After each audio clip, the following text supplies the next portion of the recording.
Hello fellow gamers and welcome back. Here is again Captain Zetaris. And here's Seven Saturn.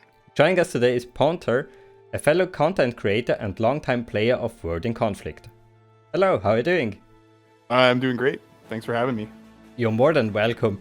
You mentioned in the chat before we started that you're a longtime player from the beta phase of the game even. When did this all start? How did you get into that? Yeah, so I saw an ad for World in Conflict in early 2007 in IGN, and they were kind of covering the game then. And I saw it was your typical wartime RTS game, which was right up my alley. So I was instantly hooked on like reading all the news about it, watching as much videos as possible about it. And I saw that they were having a closed beta, which I got into somehow. So I downloaded the game and fired it up.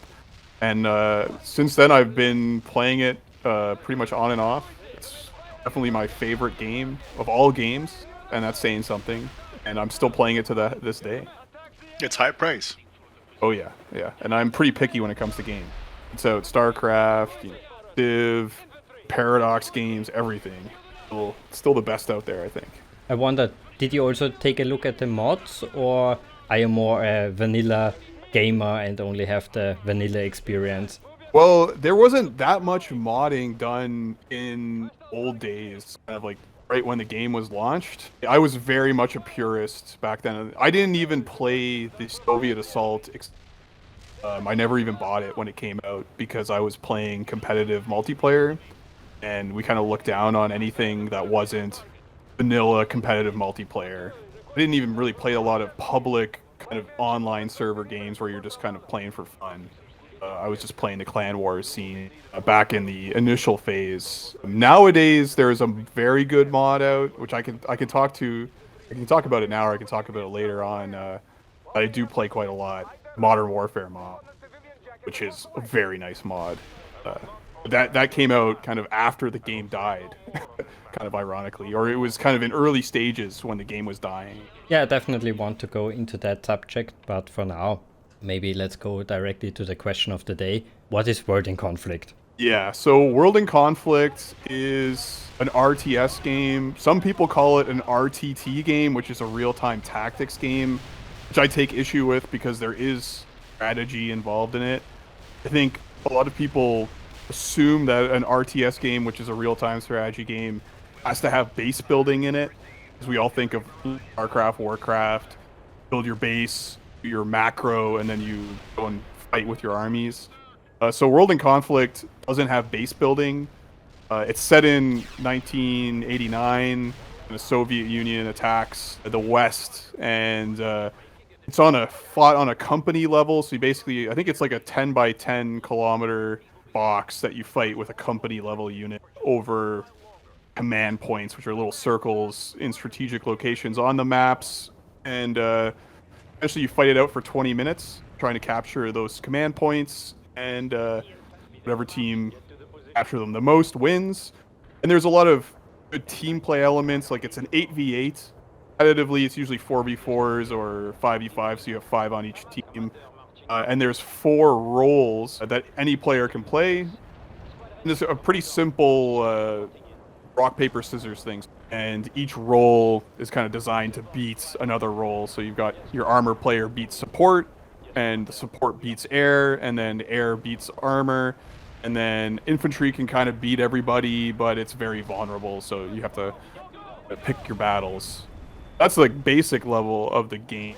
And then, there's a single player, which is kind of its own thing, but the multiplayer had its own kind of ecosystem where we had public games, which I'll refer to as pubs. That's what we call them, pubs. And those are your 8v8s. And everyone in there is just trying to score. And it's just all about generating score. And another thing with this game is when you generate score, let's say you capture stuff, you kill stuff, you repair stuff, you get these points called tactical aid, which you can use to drop, everything from paratroopers to tank busters to nuke. So that's, you can drop carpet bombs, all sorts of stuff.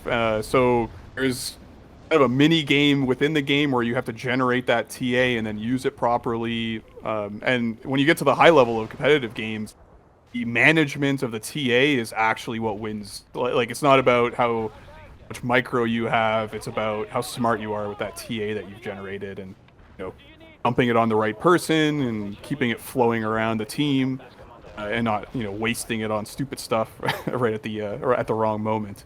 And then the other thing I talked about how it's a rock paper scissors type of at the base level, it's a rock paper scissors.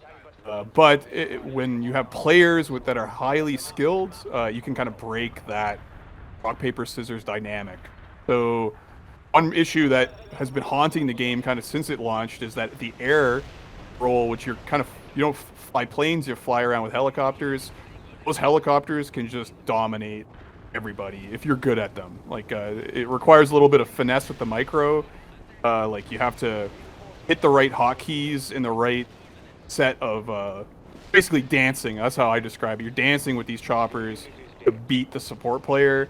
And even though the support player, they're running around with anti-aircraft missile launching things, or SA-8s, I believe, or Chaparrals on the USA side, those things can be easily beaten by choppers in the right hand.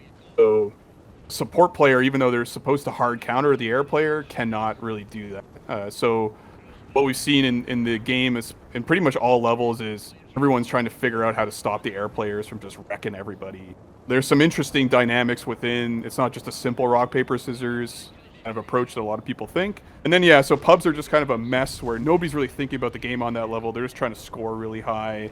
And it's even to this day when we play public game, it's just the same mess of just people playing suboptimally, just trying to, they're just having fun. And then above that was the clan wars, which were teams or clans doing organized matches where you have a strategy. So usually it's only a 4v4 or a 5v5, although you could have 1v1s and 2v2s, which are quite interesting in themselves. But typically, like the competitive scene was all about these 4v4s and 5v5s.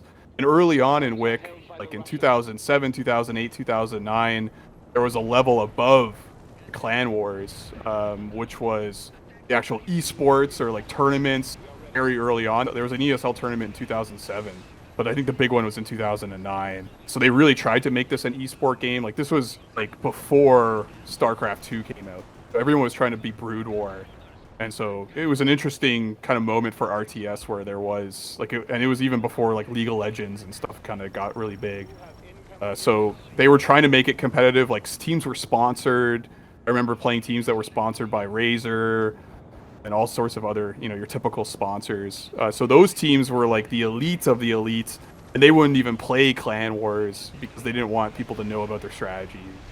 And that was like the early days of when everybody thought it was going to go forever and we're going to become the next Brood War. I saw you guys know about ground control. All the ground control players were like, this is going to go exactly how ground control went. We're going to have a nice launch, like it's a really good innovative game, and then it's going to slowly peter out and you're not going to support it properly, and then the player base will die off, which is they were correct in that assessment. Yeah, I think that's how I can describe. I can go into more detail on how it's played. There's also other game modes in it that nobody really plays anymore, like the assault game mode or the tug of war game mode. But everybody usually just plays domination, which is what I just described. A fight over control points, and then you build up tick, and whoever has the most tick at the end of the game, end of the 20 minutes win. I'm the total noob here. I only played it a little, I have to admit that, because of technical difficulties. Maybe we get into this later. What would be interesting for me to know is there still some sort of experience system in there like in Ground Control 1? Or did they scratch this altogether like in Ground Control 2? Experience for like the units in the game, like if they kill stuff, they get more experience? Yeah, in Ground Control, in the missions, in the first part, the very first game, when you did not lose all units of a squad, so you returned at least one unit of a squad, they earned experience from this mission and got stronger for the next mission. Is this something that is again done? So in the campaign, there's no persistent, like the game, once the match ends, and even in the campaign, once the mission ends, you don't even get those units back. There's no persistent experience. There is, in a match, your units will rank up if they kill and capture stuff, and that has pretty dramatic impacts. Like it goes up in rank. Like you start with a private chopper, and let's say that private chopper goes and kills like a ton of units. It will be more accurate, and its special abilities will come back sooner. And for stuff like tanks, like a ranked up heavy tank shoots like a machine gun. It just go same thing with like a sniper shoots like a machine gun and hit every shot. So that's ranking up is very important. So that's why you have a lot of stuff like pull back your tanks, keep them alive, don't do suicidal pushes. Saying if the infantry units, you have to keep them reinforced. They stay alive, although you do lose your rank when you do that. So it actually pays off to keep your units, because what strikes me is that the game, at least in my opinion, seems to be a lot more dynamic for in comparison to Ground Control 2, because the cast system, I mean, you can call in airstrikes, even nukes if you want to. This is something that could change gameplay dramatically, I think. I mean, yeah, you have entrenched yourself in a nice position and you keep everyone off, and then the guy just nukes you. This makes it more dynamic, I believe. There's a lot more going on the maps than in Ground Control 2. Yeah, absolutely. The game itself, like let's say you self-contained 20-minute domination match on this map, like the typical standard map that everybody plays in competitive games is called Seaside, which everybody loves or hates. I've probably played thousands of games on Seaside, and with Seaside, you have this one town in the middle that dominates the middle of the map, and the infantry will fight over that town. But at the 12:30 mark, when you can drop a nuke, let's say you've lost the infantry fight in town, pretty much lost the game at that point. But if you've saved up 80 TA, you can just drop a nuke on it, wipe out the town, blow it all down. The inf has no cover; they can't hide in buildings anymore. There's just a big crater that you can kind of hide in, and then the entire strategy of rolling town with infantry is done. Like you can't do it anymore, and you have to change. But then maybe they've saved up their own counter nuke, and then you've got like counter nukes. Like it can get ridiculous depending on how you manage. And there's tiny like micro levels of that where you're typically, when you're trying to push a position that's difficult to attack, the first thing you do is you call an artillery barrage on that position, and that shakes them up, and then your air comes in, cleans them up, and then you push. So little things like that you have to time, like is your arty ready? And then the ultimate thing is the drops. Like this is if you want to be big brain pro player, you have to drop these paradrops all over the map all the time. Like they're like a cheap TA unit that you need, but they're the most important unit in the game basically, because they give you line of sight and you can capture things and control space with them. I found it also interesting that I'm not sure if I have just forgotten it, but that the concept of fortifying certain locations, that there are spots you can reinforce just by you being present there and building up I believe it's a radar, an anti-tank, and anti-infantry positions at certain locations. And I found it an interesting move, because this, on the other hand, makes it a little more stable, so to say. I mean, in ground control, if you have a certain location, you have to keep units there to hold it. Otherwise, the other guy just goes there, takes it, and it's done. But here you can fortify locations, so it's not entirely defenseless, even if you have no units there. This is something that's kind of the opposite of what I just said, the opposite of being dynamic. But I find it interesting, because it always costs you something to take a position. It's especially damaging in like a 1v1. If the opposing player gets forts up on a big point that you were kind of trying to push a lot, you basically lost. In a 1v1, you have no TA to clear those forts. Usually you only have a few units that aren't usually very good at killing forts. That can be it can be decisive. In a bigger match, there's just so much explosives running around that you can't, like the forts die instantly. Yeah. Like it's almost a death trap to sit on a point and try to fortify it, because you're just going to get blown up while you're trying to fortify. Like I've naturally moved my units off as soon as I get there, because they're just going to get blown up. You said you didn't play the add-on at first, but at some point you did. No, I've actually never played I played the campaign, like the original out of the box campaign.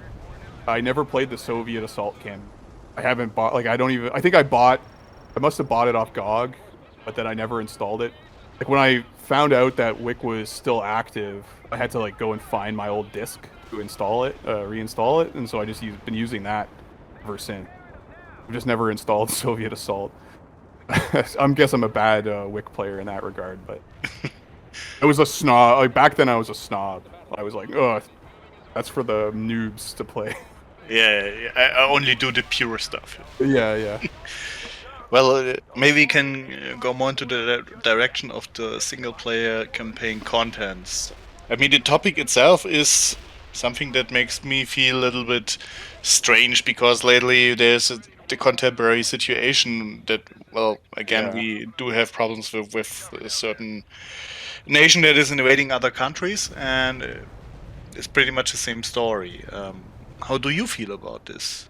Looking back at things how they were and looking at the current situation. It's funny because I think the original single player campaign was just very well made.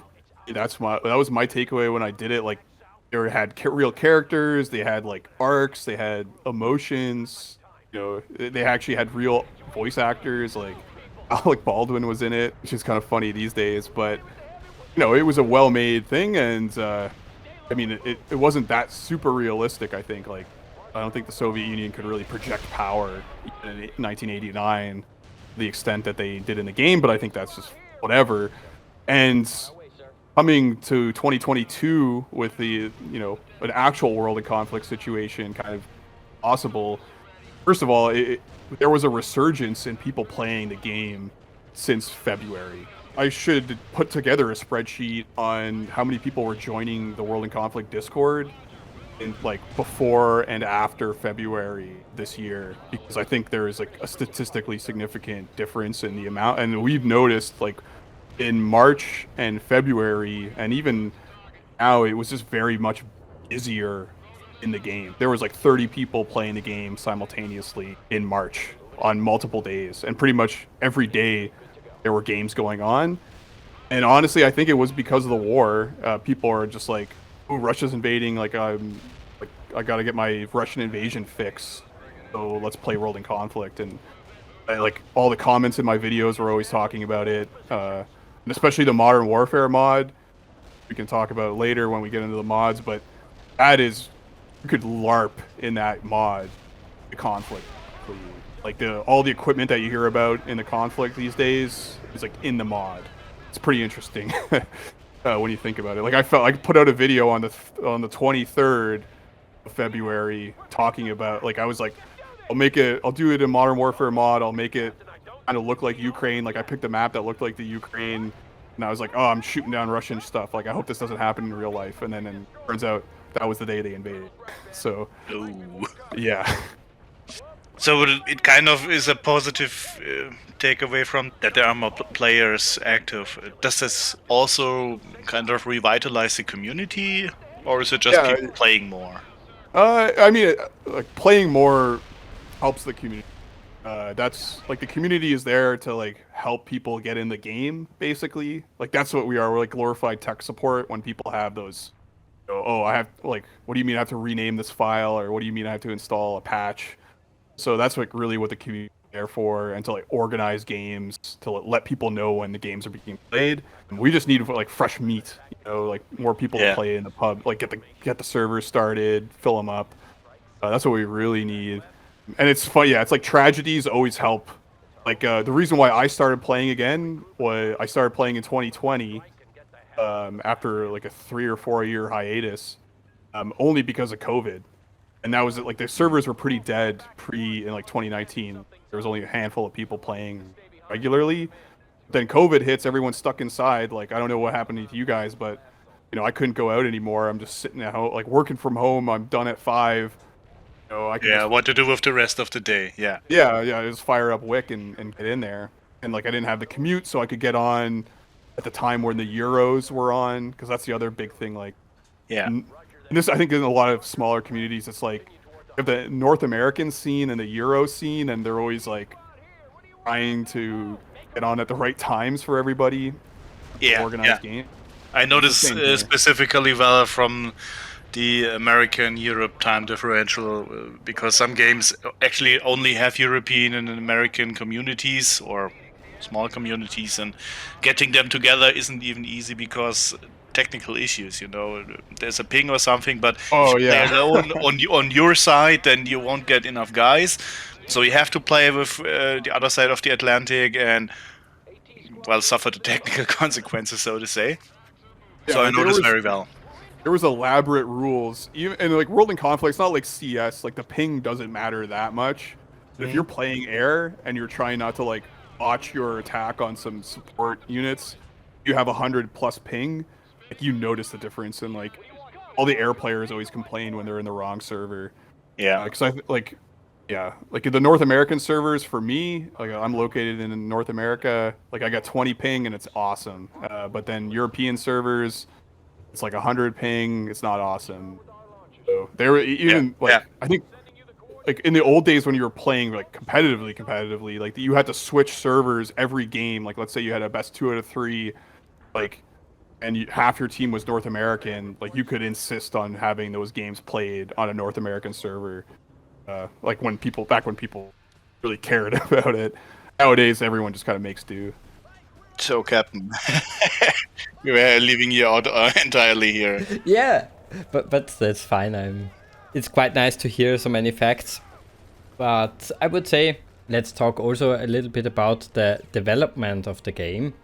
Or do you want to continue on the current situation? No, it's just fine. I mean, I find it interesting to hear the similarities because I've seen similar things in other regards where you kind of saw that communities are being fired up at least a little bit more. The cause of it is bad, but the result is not entirely bad. Okay, then yeah. I would say let's go to our development segment and then pros and cons. And yeah, you know the layout basically. Yeah. So in terms of development, like I don't know. Like so it was a long time ago, and I wasn't really involved, obviously, in development of it. But I did read a book by the guy who developed World in Conflict. So the book is called The Dream Architects by David Holfeld. So he was like the second in command at Massive when the game was made. It's not all about World in Conflict. That's kind of like the middle section of it. It's an interesting look at, like, they were trying to really do something different. Like they wanted to have the best looking game, the most intense action, the best multiplayer, and that's what struck me when I started playing it was the polish. And I think right these days we expect a game to be published and it's just not polished, and it's like, yeah, 2 years later they'll patch it out. That wasn't the case with this. Like it was already polished and just everything worked very well with it from the get-go. Like it looked amazing. I think that was probably a detriment to it because it required a pretty big computer to run. Not really much changed with it once it was released. They did the expansion pack, which was just like half a single-player campaign, and I can explain how it died if you want to hear that. Like it's kind of interesting. It's actually like it's not surprising if you're a gamer, but it's basically Activision's fault and Ubisoft's fault. And this David Poldfeld guy, he basically Vivendi Universal Group owned Massive because Massive had to sell itself before Wick was released. And when Wick was released, Vivendi bought Activision. So, and then they basically later would become Activision Blizzard. And those guys hated Wick. And they basically said it's too good of a game. They were like, it's like fine wine, which is a tragedy because nobody likes fine wine. Like we can't sell a lot of fine wine, so it's too fancy for us. And they tried to spin off Massive, and so they spun off they basically told Massive to sell yourself and just beat it because we don't want you anymore. And so eventually Ubisoft bought them, and basically did nothing, and they stripped Massive and they made them go and do a Tom Clancy game. And then meanwhile, Wick is limping along, and by 2015, so it had a pretty good run. But after 2015, they killed the servers and they killed the MP, and that was it. So Wick was dead. And at that point, I had stopped playing World in Conflict. I was like, I went to university, I got a life, I was doing other stuff.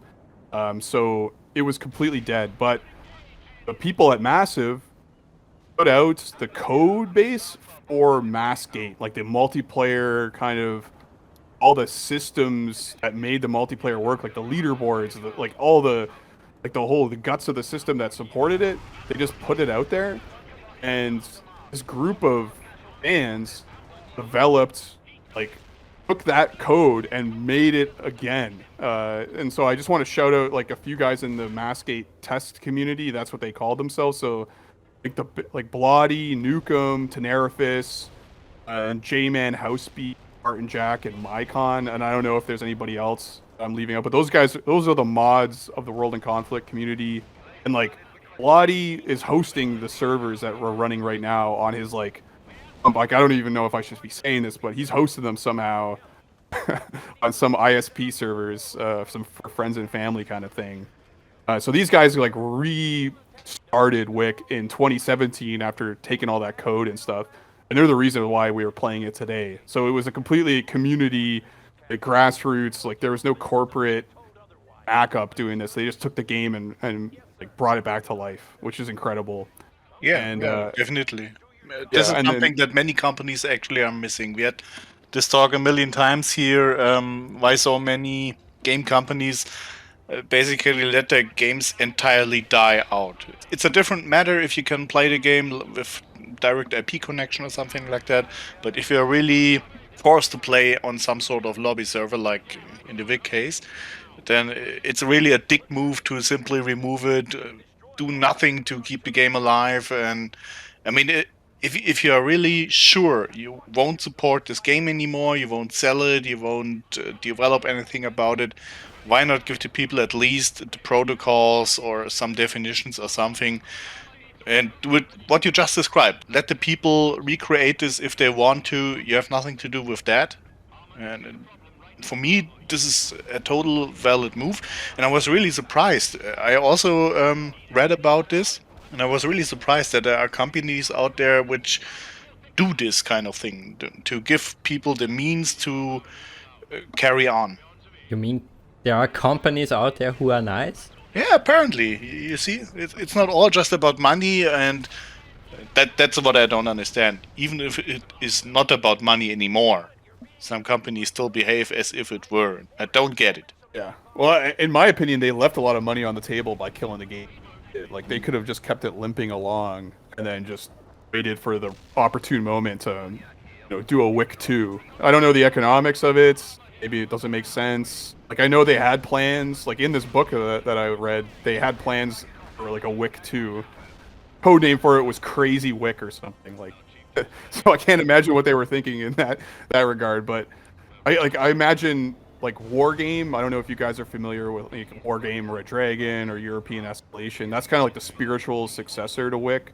I could imagine if you had kind of the scale and diversity of maps and units and factions of War Game into Wick with the kind of tighter gameplay, that would be a killer game. I would play the hell out of that. But Fujin is useless, and Massive is dead, so Zombified doing Division, I think, or... Yeah, that's the current project. And this is also something that I do not understand. I mean, as a publisher, you have a game which you recognize as kind of gold, It's a really good game. What you just told me was they figured out this is a really good game. And they say, well, let's scrap it. What kind of an idea is this? Yeah, and it's not like it bombed either. It sold 1 million copies. For a PC game that's niche with high graphics requirements, I'm pretty sure they made their money back then. So to just let the IP wither on the vine like that and then kill it off, this guy was the guy who wrote this book was just pissed off the entire time. These executives didn't know what they were dealing with, and then they just killed it. I can totally understand this. I mean, if I had to walk in those shoes, it's my work, it's my baby, and someone tells me to hit the road. Okay, nice. Yeah. A few other things I found on the internet, which are also quite interesting, is, for example, that they really started immediately after Ground Control 2 in 2004 to start working on a prototype. For a game company, I have to say it's not a small team, but only 15 people started working on that. And at the end, they had 100 people working on the whole title, which is not bad. Also very interesting is that they, as you mentioned, focused on a multiplayer game. They didn't even think about the whole single player. They said, well, let's do the tutorial, some skirmish missions, and the rest will be multiplayer. Vivendi came to them basically and said, guys, we would like to have a bigger campaign. If you do that, you can maybe even push back the deadline a little bit back, so you can polish it a little bit more, invest more time for the single player, and maybe even give it DirectX 10 support. And yeah, they said basically, of course, we want to make it better. What's a little bit odd here is that they also had in mind to make a console version for Xbox 360 and PlayStation 3. But there Vivendi said, let's wait for that, give it more time for the main game to settle down, to patch it a little bit, which is also a very unique thing because publisher always push the developers, and it's so rare that a publisher will say push back the deadline or don't do that. It's quite nice that they gave so much freedom to the developers. Oh yeah, like the single player campaign is great in my mind, and I think a lot of people, when you talk about it, like that's all they remember from the game, because I think most gamers don't play multiplayer. I think we forget that, like the majority of RTS gamers just play the campaign and then that's it, they move on. So like I've seen a lot of RTS games die because of that. Nearly all of them died basically. Only StarCraft is alive. Yeah, everything is MOBAs now. MOBAs are shooters. I guess company heroes. Yeah, the second part a little bit, but it's also not so alive as compared to StarCraft. But I wanted to say it's so rare that the goal is to make a multiplayer game and then say, oh, we can also do a single player campaign. It's always the other way around. Yeah, and I think a lot of the times when the multiplayer sucks, it's because they designed a whole bunch of stuff around a single player, and then they were like, oh, we'll just tack it on, we'll have a multiplayer feature, and it just doesn't really translate. Well, on the other hand, like I think those, like I don't really enjoy playing single player because the gameplay in multiplayer is so much better. You know, playing with humans, like the teamwork, what's interesting to me, and I think that's why, like all the design choices in World in Conflict are around like you're stuck playing with a human, like we're gonna make you reliant on other human teammates, make it easy for that kind of gameplay, but it's gonna be kind of difficult to do that in single player. You can't call anti-air down for yourself if you're armor. This doesn't make a lot of sense to play when you're playing alone. Yeah, they really directed you in the single player what you can do and what you can do. But it's interesting. I read at least in many interviews that the developers also thought it's an easier route to design your game on multiplayer aspect and then combine the single player here. They had so much stuff already done, especially the maps. They basically copied the multiplayer maps to the single player. So they share the same units, the same maps, the same tactical aids. So it's nearly one game, you could say. Oh yeah, it's pretty shameless, but it's what do you expect? But it works. It works so good that that's my point basically. Yeah. In other games, you always have the feeling, the single player maps are really great, but those multiplayer maps, they could be a little bit better. And here you have really great multiplayer maps, and yeah, they work also good in single player. Yeah, and yet we only play like 3 maps in multiplayer. Well, that's the curse of online gaming. Yeah. In Counter-Strike, which is the best map? Dust. Everybody plays it. Yeah, I think this is endemic to most competitive games. Yeah, you just min-max it. Yeah. Another thing we should mention is how it runs under Windows 10, for example. We had many problems like crashes, issues with modern hardware. We could fix some, but some are really annoying. I wonder, we are playing the GOG version. I guess it's on the CD version the same. Actually, it runs very well on. Like, I'm running Windows 10, but yeah, I never could get the GOG version to work. Like the GOG version. So I it's bought not it. just me. It also cheeses me. Like they sell that. It's like $9 and US dollars, and they don't even give you a key. You don't get a activation key with the at least the one that I got. I literally had to drive across the city, go to like my dad's house to pick up my CD with the original key, and then I put that, and I had to buy a disk drive for my PC because I didn't have one. Like, I bought a new PC, it didn't come with a disk drive, so I had to get that too. And that's the only disk game I use now, just to play Wick. But it runs like I never have any crashes, so I think the multiplayer is a little squirrely. Like there's a few weird things still with the multiplayer that kind of crashes it, but yeah, the disc version, if you can find it, is the most stable. There, you can also just like this. Also is a little sketchy, but you can download the game files from massgate.org, and it's just like the base game. And I think that is the most. If you don't have the disc, that's probably the best way to get it set up. It's really odd.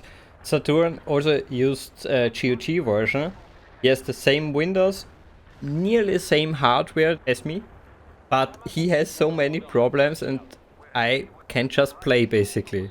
Yeah, it was really frustrating because the really strange part of about the problems I had is I would really have expected GOG to have fixed them somehow because there are fixes online for those problems. It's not like they had to reinvent the wheel. No, they would just have to be googling and finding solutions and looking how were they doing this, especially considering what kind of problems those are. First thing that struck me was I got a 12-core CPU, and Oh the yeah, the game core. doesn't Yeah. really like 12 cores. It runs okay on 8. That's okay. Running on 12, not. What kind of problem is this? Or the other one is also kind of nuts. I mean, the game was released in 2007, and it complained that it does not have enough RAM once I finished the first campaign mission. When you drop into the cinematics, the closing cinematics of the first mission of the Soviet campaign, then it complains it has not enough RAM. And there's a fix out there that fixes this problem. So what the hell was going on? In 2007, it was not completely inconceivable that someone has more than 2 or 4 gigabytes of RAM, and why the hell does the game actually draw that much RAM if it cannot handle it? And this is the kind of problems. It's 2022, and I would really have expected GOG to have included this kind of fixes because it is easily done if you know where to look or how to do it, and this really bugs me. And now that you are telling me, I actually do have a CD image laying around, so I might recheck that, see if it runs better, because this would be really nuts, because usually it's the other way around. The GOG stuff runs better than the CD version. Yeah, that's usually my like. You know, the community itself has done all the patches. Like, there's a handful of issues, like the multi-core issue, and then there's one with certain versions of the game, like the Uplay version is really troublesome, apparently. So the community has done a lot of patches, and I guess all I can say is anybody who's got current technical issues, just go and ask on the Discord. The Discord, like, we've got a bunch of bored IT professionals just kind of sitting around, ready to answer any kind of tech questions about the game. You know, it's not going to be the most friendly experience, but you will get help, especially as long as you follow the instructions. Yeah, sure, but my takeaway from it is, in this case, the game could be patched up really easily, and GOG doesn't do it, although they state that the game is actually compatible even with Windows 11, so someone had to check it out. This is, yeah, it bugs me a little bit, because it diminishes the experience. I find it also so strange that I have also 32 gigabytes of RAM, no issue. Where's the problem?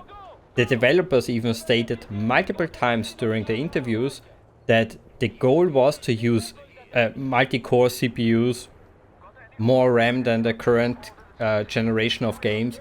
So where is the problem?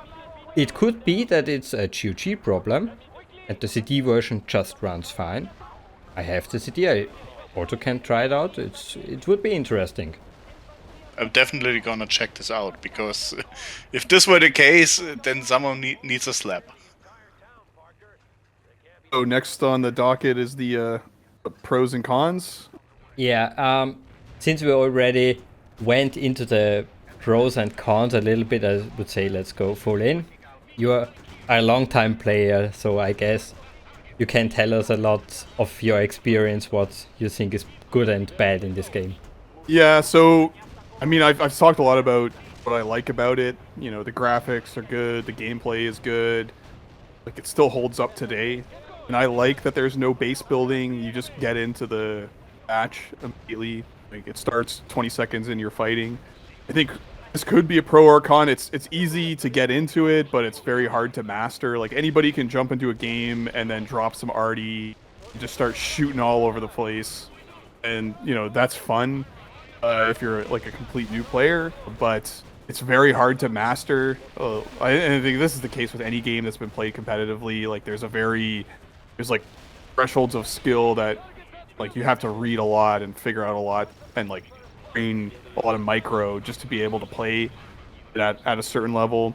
So that can be kind of a drawback to getting people into the game. And I think just it's a niche RTS game. It's never going to be mainstream. Like we're never going to have another Brood War. So it's that's a con, I guess. And then more specific things, like there's a limited map selection. Like we've been playing the same maps since 2007, and you know it gets old. And I would say there hasn't been a lot of mods for the game.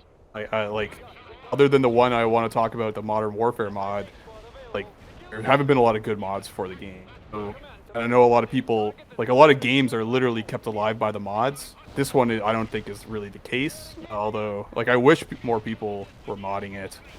And I guess back to it's like hard to install these days. Like there's a lot of friction for a person who wants to play World in Conflict in 2022, there's a lot of friction involved, and you have to jump through a lot of hoops to get it to work, and maybe it won't even work. That's kind of a con for these days. But yeah, I think like it's better than Wargame. Like I played Wargame quite a lot. The scale of the booms and the scale of the fun and like the quality of the gameplay itself is much better than any kind of RTS game on the market these days. Like I would rather play Wick than anything out right now. Like all the UGen stuff, all like Company Heroes, you know, don't really compare to Wick in my mind. Yeah, I'm biased. That's a good thing.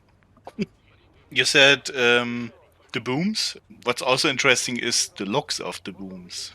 I mean, as I said, there are nukes in the game, and it actually looks rather well. I would say it's the best nuke in any strategy game.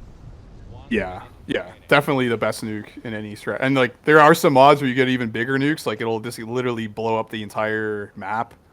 Pretty funny. Like you can drop like a megaton scale nuke. Which if you're into that might be a worthy thing to look at for the mods. So, just to recheck, we are in the pros or the cons or the combination of both? A combination. So, yeah, I think that's pretty much all the con. Like, I'm biased. I can't think of anything else wrong with it. I think like maybe the community is very much harsh to new players. Like if somebody comes into a multiplayer game, starts playing artillery, like they are gonna be verbally attacked unless they change. So like it's not the most welcoming community, and like that's my fault. And like any kind of older multiplayer game, you know, you have a lot of people who have a lot of experience. They're not going to be as generous to new players, or at least they should be, but they're not. Especially when like those new players are costing them. I don't think that's anything unique to the game, but like for a game with so few players, like we really got to work on that. Yeah, I think that's it for the pros and cons. So I'll just fire away mine. Obviously, I already talked about buggy gameplay. Maybe it's just a GOG issue, I don't know, but this really puts you off somehow. I mean, if you have to, as you put it, jump through hoops just to get the game running, it's not a nice experience. But maybe it's just a GOG version. Yeah, but aside from that, I take away mostly positive stuff. I mean, on the bright side, this game is from 2007 and it works on my 4K screen just fine. I mean, there is a shitload of games out there which are doing this properly, aren't doing this properly even today. So for a game that's 15 years old, really nice. So you don't have to fiddle around with some settings or get some patches or stuff like that. It just works. This I really like about it, and in general, once you get it to run, I feel it has a smooth gameplay. You know, even Ground Control, the original game, sometimes feels a little bit sluggish. It doesn't go for this game. You can use it very well. The controls are working really good. Feels very agile when you're doing it. It's a little bit like comparing StarCraft with, for example, Star Trek Armada. StarCraft is much more responsive, and this goes for this game as well. It really comes easy, also for a noob like me. Then again, it really shows its heritage. If you have played Ground Control 1 or 2, you will easily get into this game, because it handles very, very similar. I mean, obviously they based it on the same engine, but you could screw this up as well, but they didn't. Yeah, you already pointed out that there are those 4 roles, which I find an interesting approach, especially in comparison to Ground Control 1. People who have seen our interview from Ground Control 1 know I really don't think that air is too useful. The moment someone brings anti-air, yeah, it wrecks air, and in this game you said it's pretty much the opposite. So if you are really good with the game, then air is really superior, so it's quite the opposite to Ground Control. But in general, I find it a good idea to make players choose some sort of trait, and in this case what kind of unit type you want to control or what your role is. Gives it an even more dynamic gameplay, I think, because you really have to use the abilities of your troop types.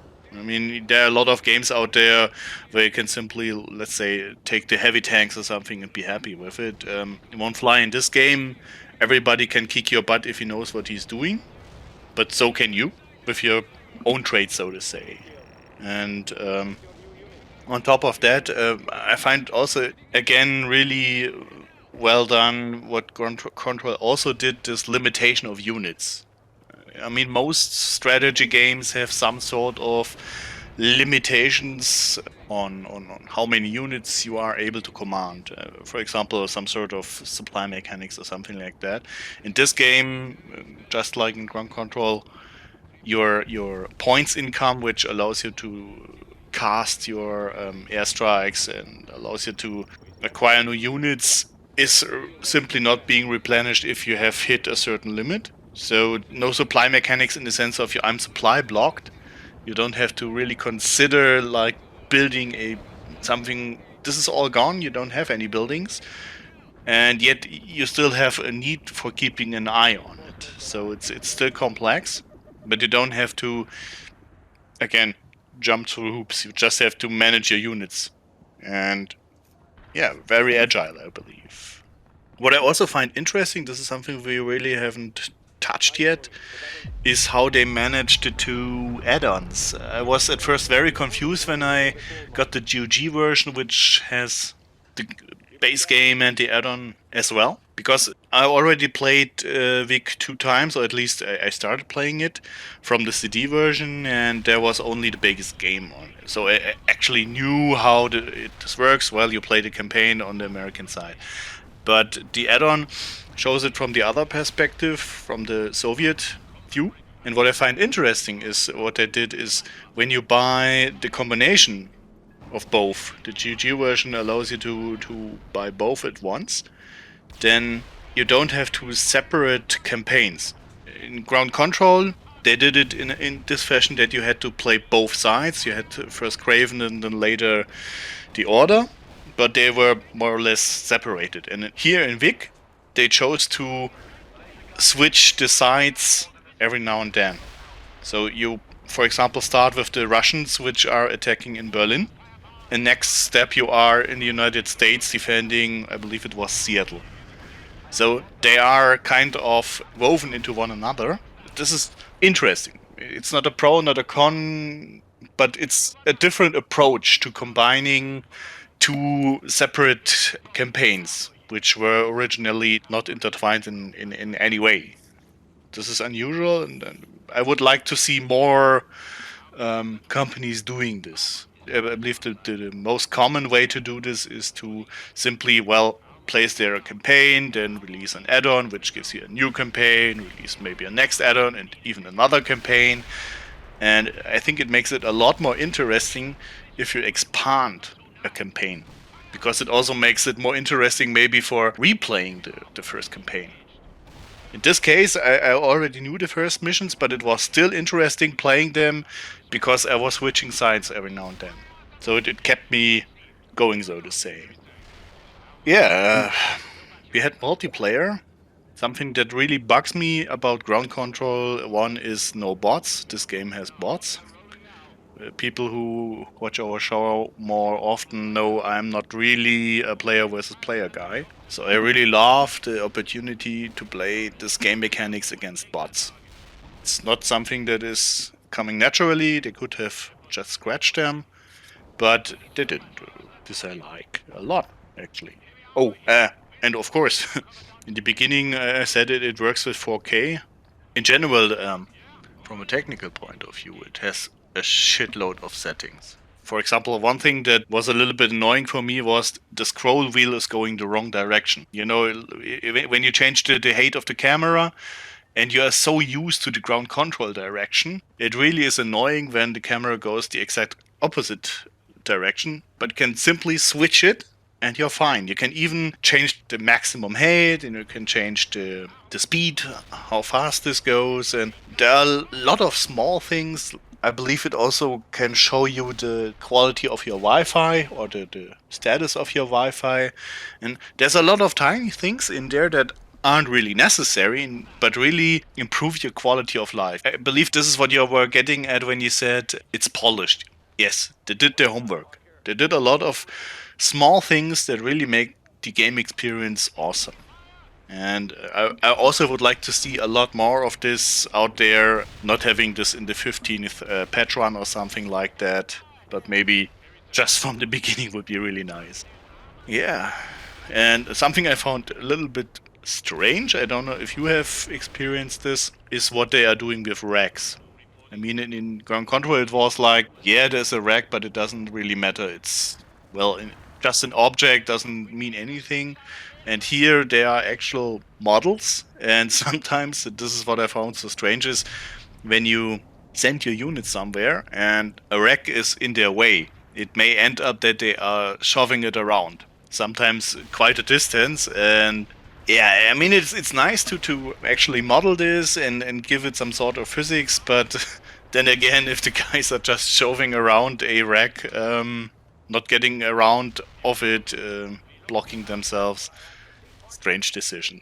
Yeah, but overall, I really like the game. As I said, I tried it 2 times, but somehow always something got in the way. And maybe I will finish it this time. Oh, you have to.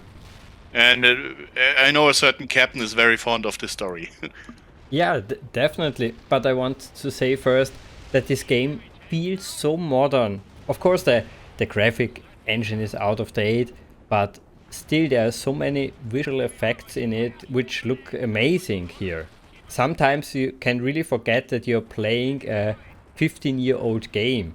Especially, as you mentioned, the crazy amount of options. Like, you forgot to mention, there is an ability to see how much battery your laptop has. That's crazy. In no other games you have that.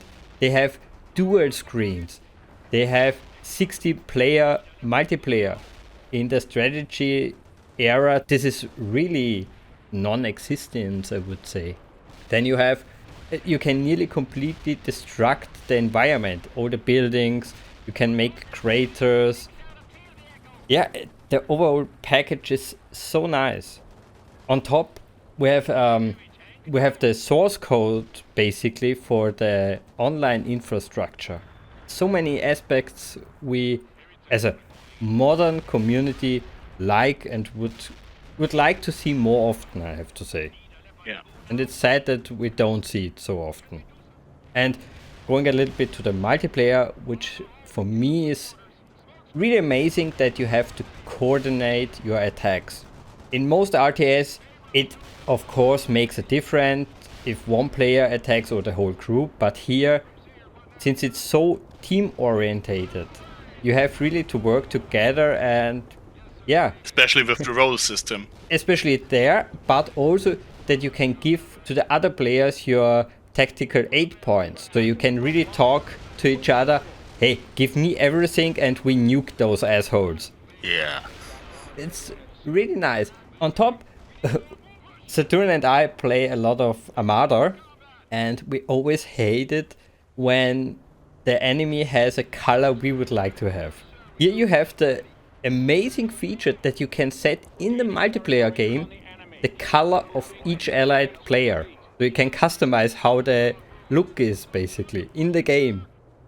Then, yeah, we also mentioned, of course, some cons. I have to concur, especially the hardware problems are crazy. I like, as you, Saturn, that they included the story from the add-on in the main story, but I would have liked an option to change it. Or even I would like the information that I'm playing a combined version and it's not the original game experience. Yeah. This is what was confusing me, because I knew the game and I knew, well, you have the American campaign, and all of a sudden you play one campaign, although you were expecting having two. It's not too obvious. You're right about this. And I have to say, I would be so pissed if I bought this add-on and only basically get 6 missions. No new units, only I think 2 or 3 multiplayer maps. Nothing special for, I think, 20 euros. It's not a fair price. At least it wasn't full price. I mean, EA would charge you 50 euros all in all. Yeah, definitely. Yeah, but it's like a DLC. It's not a real expansion. I'd Yeah. say. Like this, it reminded me of a DLC before the DLC era. yeah, definitely. You're not really getting a lot of. I think that's the big complaint from people. You know, there isn't a lot. That is like the game itself is symmetrical, right? Like every faction is the same. So everybody has like all the stats for the units, regardless if they're Russian or USA or NATO. They're all the same. So like adding more units to it, like at least, or like giving unique units or something would complicate things, I guess. Like you'd have to have a unit for everybody if you were to add anything. I guess they just never really changed the core of the game with that expansion. Yeah, I mean, it's always a rebalancing issue. If you look at, for example, StarCraft, the moment you begin to diversify the factions, it gets really complicated. And even if you're not doing it, if you're just, well, adding new units that are kind of the same for every faction, even then you will have to do some work. And the flip side of the coin is, of course, this is known to most RTS games which do this. Once you change the balancing, people will complain. Yeah. Unless you already screwed up the balancing to begin with, but in this game, I'm not sure, I don't know. This is something you guys would know, I don't know. Yeah, this very subtle balancing thing. And actually there were like the community found an issue where the maps were hard coded to favor certain sides. Like the tick that they would generate with capturing the same amount of role points was greater for certain sides on certain maps. And it has been like that since the game started. And that was apparently, like, we found it, like somebody was just doing some really autistic testing and they found this issue. And then we emailed them like in 2021 and they were like, yeah, that's a mistake. We didn't realize that was a problem. But we figured it out and had to patch the game to like prevent that from happening. If you look at it from face value, there is pretty much no difference between factions, like pretty negligible. the balance difference. It's not like StarCraft where Protoss versus Zerg is like a huge matchup thing, or like people are always complaining like Terran OP. Yeah. Like, you don't really get that here.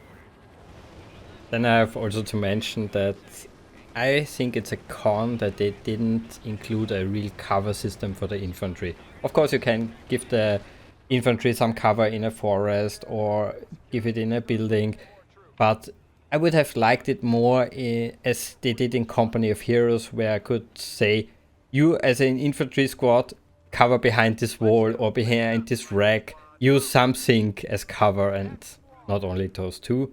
On the same note, please give me more than 2 formations.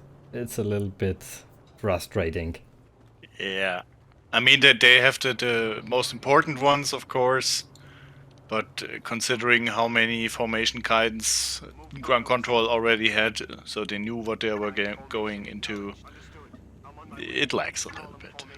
And I don't feel that way, but I have to mention it since I read it many times online, that the story presentation was a little bit more on the simplistic side. I don't have a problem with it, but I can understand why some people would say it's boring. Moving on a little bit into the unique aspect, we mentioned already so many stuff, but I have to say it's so nice that a game in 2007 had voice over IP in the RTS sector. We know, of course, in CS and in Battlefield they had it before, but RTS titles rarely have it. And it's nice that they even gave us some configuration in it. So really unique and really nice. Also, I think it's amazing that they have a day and night cycle on some maps in the multiplayer. This is really rare in multiplayer games, or in any games, I would say. Does this also change game mechanics? Giving you more cover or something? It can change the game mechanics. Like try to dodge an air-to-air as an air player when there's a blizzard and you can't see the jet coming in to kill you. In late game on certain maps where the mood changes and you get like a snowstorm, like I've lost a lot of choppers to that. You could turn it off if you really care. That's definitely true. It's a visual aspect, but it doesn't have any effect, sadly, on the units. Yeah. Do you want to add anything unique here? The way I always sell it is it's like war game on crack. Like it's a lot more, you get right into the fight. It's same thing with Company Heroes. It's like Company Heroes on crack. Like that's what I think is about it, that you're just getting into the game right away, and it's just like an intense 20-minute bout, and then it's over. And there, there's still an early, mid, and late game within like a 20-minute match, but it's very fast. And I think the fact that you have so many players on teams, like even competitively a 5v5, like that's a lot. Even like CS doesn't think like what 3 to 5 in a CS team. I don't really play it competitively, so like, I think it's rare to have that many players, let alone 8 players. On an RTS, definitely. And you also started to mention, of course, the amazing mod Modern Warfare. I played it, and I sadly have to say it's so hard to get into it because it's complicated, but it looks amazing, and what it can do is also really amazing. Can you give us some more details about this mod? Okay, yeah. So this mod is like a child of Bloody, who's one of the moderators. I know there's other people involved, but I think it's really his brainchild. And they are stretching the engine of World and Conflict places that like I'm sure the creators never even knew were possible. Because what they were trying to do is make like a as realistic as possible, kind of in the theme of like DCS or like Arma, where it was very much like we want it as realistic as possible, to the point where I think they were literally buying and reading the manuals and textbooks on technical like how the technical workings of a ballistic missile system is. Like I don't know, like they must be breaking some like CIA, like American security things. They actually know a lot about the missile systems. But yeah, it's a modern version of World in Conflict, so contemporary weapon systems.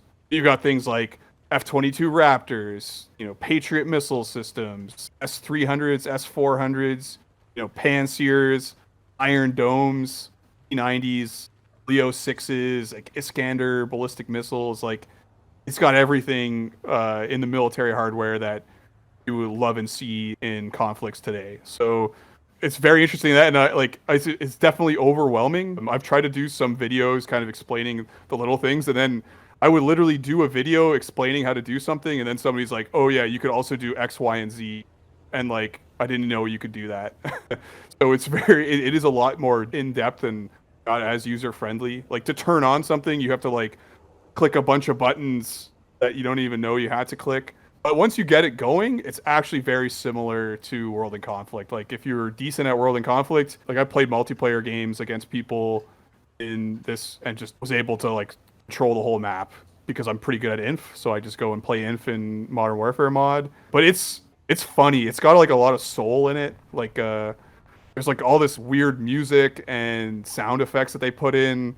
It's just hilarious. Like the first time I fired it up, and like launched a ballistic missile, and there's like people yelling in the background, or like you can get the Kim Jong-un launcher, which is like a nuclear missile launcher, and every time it launches, you hear like this strident North Korean propaganda, but also like the missiles can fail, and so like you hear the strident North Korean propaganda, and then the missile just falls and crashes and blows up the launcher, and you're out 45 TA. And it's also good for single player. Like it's not like there's no servers being hosted. Like you have to ask somebody to host a server to play it multiplayer, but you can set up a bot game and just play it yourself. And it's pretty like the bots are stupid, but you can make it challenging for yourself. So it's got a lot of soul. Like you can play it alone and just have a laugh. And it is interesting to like you can see an Arleigh Burke destroyer launching its cruise missiles and doing all sorts of cool stuff. You can run around with an Apache and like use the terrain and altitude to dodge missiles like you would in real life. It's got like RWR, so you can hear the radar warnings. Like if you play DCS, like it's actually quite familiar. Yeah, it's like a really like the game doesn't deserve such a good mod. I would say like it's incredible, and like the mod really needs some more love. Definitely need some tutorials. Like Bloody makes tutorials, but he doesn't explain them verbally. Like you have to like watch the tutorials. You basically have to learn by watching him. Yeah, it's a great mod. I can't say any more good things about it. It just needs more. I want to see a Moskva cruiser in it next. If anybody from the mod is listening, get us a Moskva cruiser, or like the Slava class, because we need a Russian version of the cruiser or ships. Other than that, there's no like the other mods are kind of garbage. Like there's like the No Hope mod. If you want to like melt your PC and launch 1,000 nukes in a single game, you can do that with some of the other mods. Or like drop like a Tsar bomb or something and blow up the whole map. I wonder, is there a manual for Modern Warfare? I don't think so. Also, it's like it's still being developed. Like it's version 6 right now. Like they've been working on it basically like I think that since 2012. So it's always evolving. There's definitely some for Vanilla Wick. There's some good manuals out there. Like J-Man has written kind of the Bible on multiplayer. Like it's probably one of the best written guides I've seen for an online multiplayer RTS game. So if you do want to get good, I would suggest that. Yeah, for the Modern Warfare one, like there's a Discord you can ask for questions. Like it's not too crazy once you understand the basics of the Modern Warfare mod. Pretty much everything, like if you don't know how it works, you can just like hover over the special ability and it'll explain how to do things. Yeah, there's definitely a learning curve there. But it sounds also a little bit that this could be a sequel already. Yeah, like Wick 2 would be Modern Warfare mod, and like they're really ambitious. Like, if they actually had resources, and like Bloody is a busy person, like I would see it as like a hybrid of War Game Red Dragon, where you can fly the planes and stuff. Like you can micro the planes in War Game Red Dragon. Right now, you cannot micro the planes in Modern Warfare mod, but I think if they do some things, you could micro the planes. So you could be flying around with your F-22 or your Su-27 and like be actually doing stuff with them. I also just want some ships that I can micro so you can have some ship-on-ship action. But yeah, like somebody should go and convince Bloody to make an actual game out of it. I don't know if it would be publishable, but it'd be pretty cool. I would love a feature like in Dungeon Keeper where you can go into a unit and control it as you just described. Flying a F-16 or a tank or whatever. Control the unit and have some fun on the battlefield. Yeah, like go into first-person shooter and start shooting stuff with it as an infantry player. Yeah. But I think that they won't let you fly a tank. Why not? Did you ever play some crazy Battlefield mods? I know it's possible. Also, what you just mentioned is that I would like to see naval combat in a new title. It's missing a little bit in the first part. Of course, it would blow up the whole development studios, I guess, if they included everything in this game, but I like some navy ships in it. Then, of course, let me please storm buildings. I hate it that there's nearly no RTS, at least in my mind, there's no RTS where you can storm a building. I know, of course, in reality, most of the time in war, you don't storm a building, you bomb the building, but at least give me the option. For my sequel, it would be like I'm pretty happy with the core game, so I wouldn't want to change too much. I think adding more factions, like everyone's always asking for a China faction, that might be interesting. Or like a Warsaw Pact faction, and then maybe extend the timeline into the 90s. You have a little bit more interesting equipment. Like there is no ATGM, realistic ATGM in the game right now. Like if you compare like the Vanilla Wick to Modern Warfare mod or like a Wargame Red Dragon, this World in Conflict gameplay is not very realistic at all. It's very arcadey. So maybe adding some more elements that make it a little less arcadey would be better. And then more maps. I just want more players and more multiplayer. Like I miss the days where there was actually clan and like tournaments and all, like you could jump onto the chat room and try to troll people into playing a team game against you. Like those days are long gone. So I'd love to see that. Basically, just having like some and like stabler servers, so we're not relying on somebody's like virtual machine that they're like renting, just like crashing all the time. But yeah, that's it for me in terms of change, like for Wick 2, I guess. Well, I guess Saturn can explain it a little bit better, but I think it's a good thing that it runs also on a virtual machine, because we experienced it so many times. After 10, 50, 20 years, of course, a publisher, a developer says, well, I don't want to invest anymore. You have the source code in the best case, but most of the time they just shut it down. And here you have the luxury of a virtual machine. This is something I would like in a sequel also. What I would be missing is making the interface a little bit more intuitive. I mean, it isn't bad, but I think it could be a little bit more obvious what certain things do. I mean, you have a shit ton of buttons going around and you will get the hang of it, but it doesn't come very, very naturally to you. I don't know how to put this any different.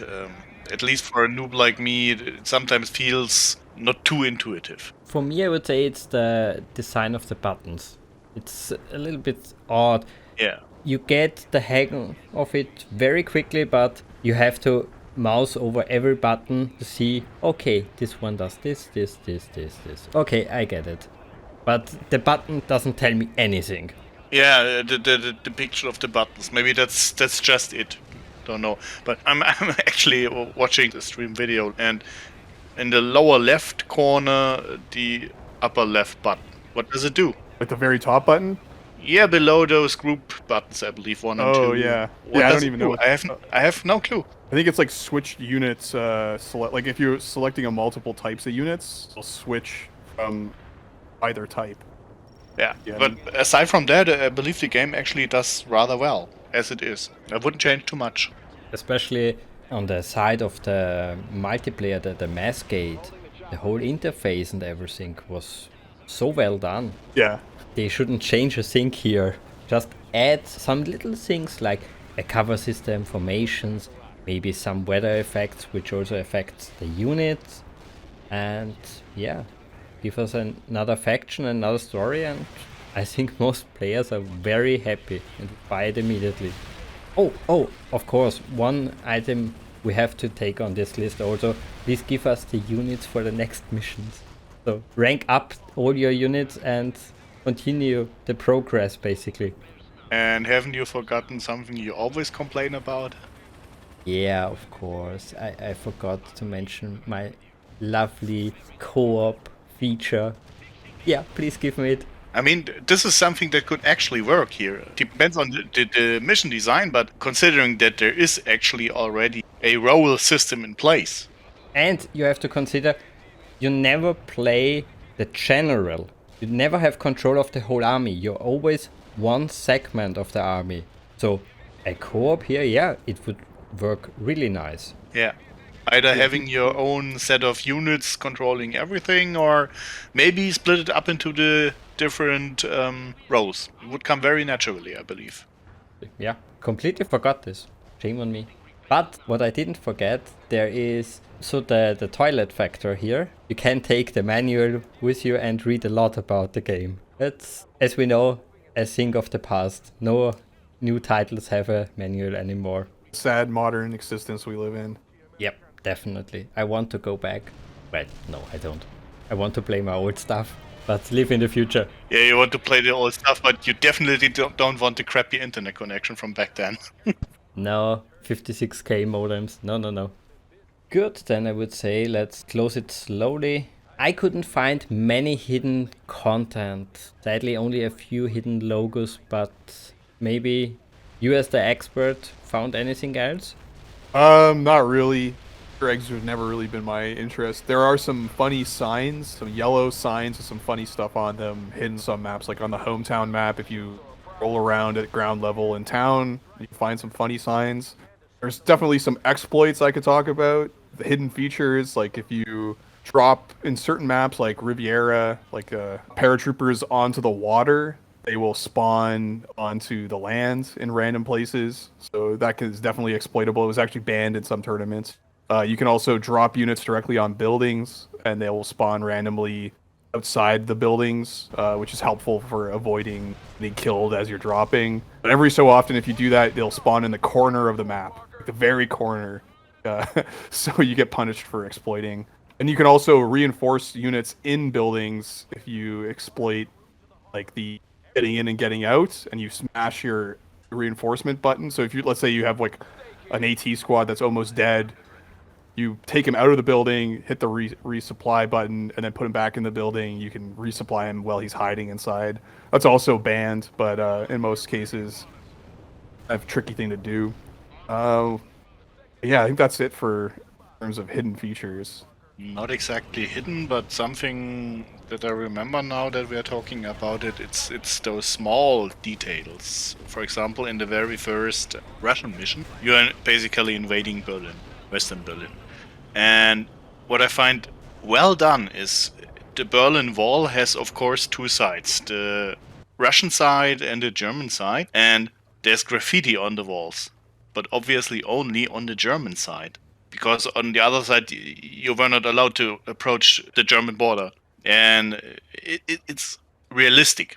Or things like the bus stops are marked as Bushaltestelle, which literally translates to bus stop. And it's those small things that are not exactly hidden, but it's kind of the extra mile. As you put it, it's polished.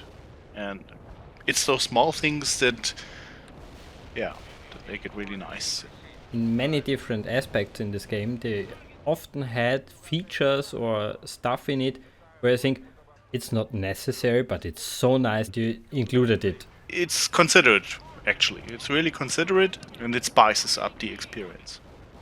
Okay, I would say basically this is the part of the video where we open the mic to you. Is there anything we missed, anything you would like to add to it? Maybe a special memory? Oh yeah. So I got some special memories, some from my own and some from the community. I think I remember the first game I played in the beta way back when. Like I got the game installed, I got online, I made my name. I went in and I played Artie on Quarry, and I sucked, but I just remember the like thrill of endorphins of get landing an Artie hit on somebody even back then, and you know, I still get that same feeling today.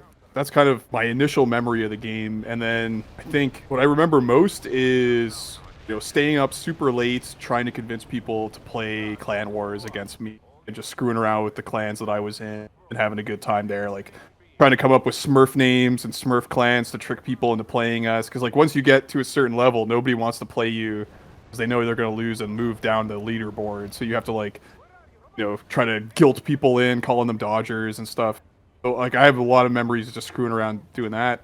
And I think my favorite memory of a game was playing versus DC, who was Don't Care. It was probably one of the best teams in the game. Like they were sponsored, they won tournaments. We were in a 4v4 against them, and I was just sweating and dying the entire game, like screwing up. I felt like we were losing the whole time. Somehow we managed to scrape a W, and like I couldn't believe that we had won that, and that was like a very good feeling, like take a game off of those guys. And I got a few memories from my buddy J-Man. He said his favorite memory was him and his team dropped 22 nukes all at once in a public server game, and they ended up losing that game. And then he also said the trolling on the forums. There were some characters on the World in Conflict forums back then. A guy called Cruel Gore. Just like these delusional people playing the game, and it was just entertaining to watch them like argue with people on the forums. It was really, those old school like gaming forums. I'm sure you guys have memories of that stuff, but it was good. It was funny. And then I think I talked a little bit, but playing Modern Warfare mod for the first time and just hearing like the random music being played and like you're dodging missiles flying around your Mi-28 Havoc, and there's like cheap rock music from the mid 2000s playing in the background. That's a good feeling. So those are some of my special memories. Yeah, a good feeling would really sums it up for me also. This is such a nice experience to play this game again. And yeah, thank you for joining. It was really nice talking with you. Well, thanks for having me. And I just ask, like, if people do want to play, go to maskgate.org. Everything you need to get this game set up, even the game itself, all there for you. And if you have any technical issues, go to the Discord, which is also at maskgate.org, and you can get help. Surly help, but you'll get help. Yeah, thanks for having me, guys. Sure, and I will put this in the description, of course. And yeah, that's it for this review. Leave us a comment, tell us what you think about the game, and of course, play the game. Until next time. Bye, guys. Strike successful. Return to base.